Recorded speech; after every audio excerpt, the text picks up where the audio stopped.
ಅವ ಈ ಕಡೆ ಹೆಂಗ್ ಬಂದ? ಆ ಕಡೆ ಡಿವೈಡರ್ ದಾಟ್ಸ್ಕೊಂಡು ಮುಂದವನಿ. ಸ್ನೇಹಿತರೆ, ನೀವು ಕೂಡ ಸ್ಲೀಪರ್ ಕೋಚ್ ಬಸ್ಸುಗಳಲ್ಲಿ ಪ್ರಯಾಣವನ್ನ ಮಾಡುವವರಾಗಿದ್ರೆ ಇನ್ನು ಮುಂದೆ ನೀವು ಸ್ಲೀಪರ್ ಕೋಚ್ ಬಸ್ಸುಗಳಲ್ಲಿ ಪ್ರಯಾಣವನ್ನ ಮಾಡದೇ ಇರುವುದು ಬಹಳ ಉತ್ತಮ ಅಂತ ಹೇಳಬಹುದು.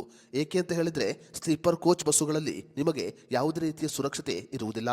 ಇತ್ತೀಚೆಗೆ ಕೆಲವು ಸ್ಲೀಪರ್ ಕೋಚ್ ಬಸ್ಸುಗಳು ಬೆಂಕಿಗೆ ಆಹುತಿಯಾಗಿ ಸಾಕಷ್ಟು ಪ್ರಯಾಣಿಕರು ತಮ್ಮ ಪ್ರಾಣವನ್ನ ಕಳೆದುಕೊಂಡಿದ್ದಾರೆ.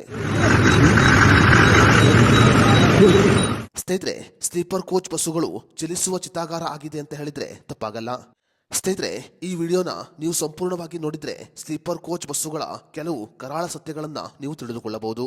ಸ್ನೇಹಿತರೆ, ಈ ವಿಡಿಯೋದಲ್ಲಿ ನಾವು ಸ್ಲೀಪರ್ ಕೋಚ್ ಬಸ್ಸುಗಳಲ್ಲಿ ಪ್ರಯಾಣವನ್ನ ಮಾಡುವುದರಿಂದ ಯಾವ ಯಾವ ಅಪಾಯವನ್ನ ಎದುರಿಸಬೇಕಾಗುತ್ತೆ ಅನ್ನೋದರ ಬಗ್ಗೆ ಸಂಪೂರ್ಣ ಮಾಹಿತಿಯನ್ನ ನಾವು ನಿಮಗೆ ತಿಳಿಸಿಕೊಡ್ತೀವಿ.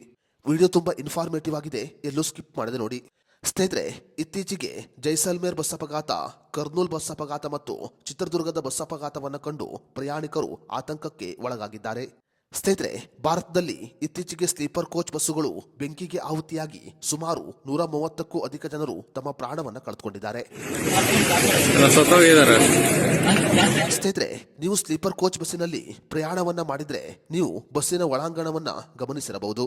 ಸಾಮಾನ್ಯವಾಗಿ ಸ್ಲೀಪರ್ ಕೋಚ್ ಬಸ್ಸಿನ ಒಳಾಂಗಣದಲ್ಲಿ ಪ್ರಯಾಣಿಕರಿಗೆ ಓಡಾಡಲು ಬಹಳ ಕಿರಿದಾದ ದಾರಿಯನ್ನ ಇಡಲಾಗುತ್ತೆ. ಬಸ್ಸಿನಲ್ಲಿ ಬಹಳ ಕಿರಿದಾದ ದಾರಿ ಇರುವ ಕಾರಣ ತುರ್ತು ಸಮಯದಲ್ಲಿ ಪ್ರಯಾಣಿಕರಿಗೆ ಬಸ್ಸಿನಿಂದ ಹೊರಬರಲು ಸಾಧ್ಯವಾಗುವುದಿಲ್ಲ. ಬಸ್ಸುಗಳ ಸೀಟುಗಳಿಗೆ ಪರದೆಗಳು ಮತ್ತು ಬೆಡ್ಶೀಟ್ಗಳನ್ನು ಅಳವಡಿಸಲಾಗುತ್ತೆ. ಸ್ಲೀಪರ್ ಕೋಚ್ ಬಸ್ ಆಗಿರುವ ಕಾರಣ ಬಸ್ಸಿನ ಸೀಟುಗಳಿಗೆ ಪರದೆ ಮತ್ತು ಬೆಡ್ಶೀಟ್ ಅನ್ನ ಅಳವಡಿಸಲಾಗುತ್ತೆ. ಈ ಪರದೆ ಮತ್ತು ಬೆಡ್ಶೀಟ್ಗಳು ಬೆಂಕಿಗೆ ಬಹಳ ಬೇಗ ಆಹುತಿಯಾಗುತ್ತೆ. ಒಂದು ವೇಳೆ ಬಸ್ಸಿಗೆ ಬೆಂಕಿ ತಗುಲಿದರೆ ಈ ಬೆಡ್ಶೀಟ್ಗಳಿಗೆ ಬಹಳ ಬೇಗನೆ ಬೆಂಕಿ ತಗುಲುತ್ತೆ. ಎಸಿ ಬಸ್ಸುಗಳಲ್ಲಿ ಪ್ರಯಾಣ ಮಾಡುವುದು ಇನ್ನಷ್ಟು ಅಪಾಯಕಾರಿಯಾಗಿದೆ. ಎಸಿ ಬಸ್ಸುಗಳನ್ನ ಸಂಪೂರ್ಣವಾಗಿ ಗ್ಲಾಸಿನಿಂದ ಬಂಧಿಸಲಾಗುತ್ತೆ. ತುರ್ತು ಸಮಯದಲ್ಲಿ ಎಸಿ ಬಸ್ಸುಗಳ ಗ್ಲಾಸುಗಳನ್ನ ಕೈಯಿಂದ ಒಡೆಯಲು ಸಾಧ್ಯವಿಲ್ಲ. ಎಸಿ ಬಸ್ಸುಗಳ ಗ್ಲಾಸುಗಳನ್ನು ಒಡೆಯಲು ನಮಗೆ ಹ್ಯಾಮರ್ ನಂತಹ ವಸ್ತುಗಳು ಬೇಕಾಗುತ್ತೆ. ಎಸಿ ಬಸ್ಸುಗಳು ಬೆಂಕಿಗೆ ಆಹುತಿಯಾದರೆ ಪ್ರಯಾಣಿಕರು ಉಸಿರುಗಟ್ಟಿ ಸಾಯುವ ಸಾಧ್ಯತೆ ಬಹಳ ಹೆಚ್ಚಾಗಿರುತ್ತೆ. ಇನ್ನು ಸ್ಲೀಪರ್ ಕೋಚ್ ಬಸ್ಸುಗಳಲ್ಲಿ ಯಾವುದೇ ರೀತಿಯ ಸೀಟ್ ಬೆಲ್ಟ್ಗಳು ಇರುವುದಿಲ್ಲ. ಬಸ್ಸುಗಳು ಆಕ್ಸಿಡೆಂಟ್ ಆದ ಸಮಯದಲ್ಲಿ ಪ್ರಯಾಣಿಕರು ಒಂದು ಸ್ಥಳದಿಂದ ಇನ್ನೊಂದು ಸ್ಥಳಕ್ಕೆ ಹೋಗಿ ಬೀಳುತ್ತಾರೆ.